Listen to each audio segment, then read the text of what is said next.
Hi అండి, అందరికీ నమస్కారం. Welcome to my YouTube channel. ఇప్పుడే మనం ఈ వీడియోలో పసలేని ఉద్యోగ సంఘాల మీటింగ్ పూర్తి అండి. సో ఏం చెప్పారనే వివరాలు తెలుసుకుందాం. ఉద్యోగ సంఘాలతో మరో ఉత్తుత్తి సమావేశం అయితే అంటున్నారు. సో ఇక వివరాల్లో చూసుకున్నట్లయితే ఆర్థికేతర అంశాలపైనే మాట్లాడాలి అంటూ నాయకులకు ఆంక్షలు పెట్టారండి. రెండవది, గురుకులాలకు, సొసైటీ అలాగే ప్రభుత్వ రంగ సంస్థలకు 62 ఏళ్ల వయో పరిమితి లేనట్లే అని చెప్పారు. ఇక అసంతృప్తిగా ముగిసిన జాయింట్ సాఫ్ట్ కౌన్సిల్ అండి.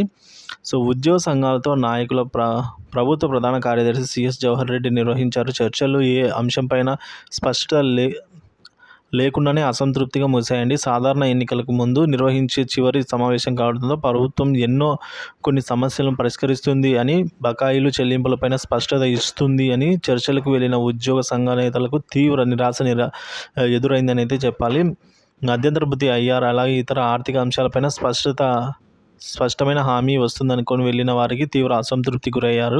సచివాలయంలో నిన్న జరిగిన ఉద్యోగ సంఘాల నాయకులతో జాయింట్ సాఫ్ట్ కౌన్సిల్ సమావేశం నిర్వహించారు. ఆర్థికేతర అంశాలపైనే చర్చించాలని అయితే, ఆర్థిక శాఖలపైన ఎటువంటి చర్చ ఉంటుంది అనేది స్పష్టం చేయడంతో నాయకులు అవాక్కయ్యారు. ఆర్థికేతర అంశాలపైన స్పష్టమైన హామీలేమీ ఇవ్వలేదు. దీంతో ఉద్యోగ సంఘాల నాయకులు నిరాశగా బయటకు వచ్చారు. ఎప్పుడు జరిగే ఉత్తుత్తి సమావేశాలకు ఇది కొనసాగింపుగానే ఉందని విమర్శించారు.